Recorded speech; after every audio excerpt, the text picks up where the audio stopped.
তো ফাইনালি যারা ইরানের প্রেসিডেন্টের মৃত্যুতে বিভিন্ন মানুষের কমেন্ট বক্সে যায় ঈদ মোবারক জানাইতেছেন, তো জনাব আপনাদেরকে কিছু কথা বলি, দয়া করে শুনে যাইবেন। বলি ঈদ কিন্তু বছরে দুইটা আসে, এক ঈদে সালাম দিলে আর এক ঈদে সালামি পাওয়া যাইবেন। আর হ্যাঁ, ইব্রাহিম রাইসির মৃত্যুতে আমরা শোকাহত কিন্তু ভরসাহীন নয়, কারণ মুসলমানদের ভরসা স্বয়ং আল্লাহর উপর কোনো নির্দিষ্ট নেতা বা প্রেসিডেন্টের উপর নয়। আরে ভাই, ভরসা যদি দলের নেতার উপরই হইতো তাহলে বদরের যুদ্ধে 1000 অস্ত্রসজ্জিত সৈন্যের বিরুদ্ধে মাত্র 313 জন অস্ত্র ছাড়া সৈন্যদের বিজয় লাভ করা কখনোই সম্ভব হতো না। ভরসা যদি স্বয়ং আল্লাহর উপরে না হইতো তাহলে যেই নদী মুসা নবীর পার হওয়ার জন্য রাস্তা করে দিছে, ওই নদী কখনোই ফেরাউনরে ডুবায় মারতে পারতো না। আসলে মুসলিম যুব সমাজ সম্পর্কে আপনাদের ধারণাই নাই। ইতিহাস আজও সাক্ষী দেয় যে একজন পরিপূর্ণ মুসলিম যুবকের হুঙ্কারে বড় বড় নেতাদের সিংহাসন কাঁপায় দিছিল ভাই।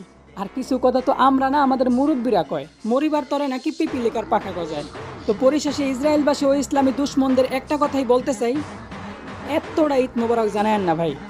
কারণ আল্লাহর উপর ভরসা করে যদি একবার ইসলামী যুব সমাজ জায়গা ওঠে তাহলে আপনাদেরকে ঈদের সালামি দেওয়ার জন্য এমন হাজারটা ইব্রাহিম রাইসি তৈরি হইব ভাই।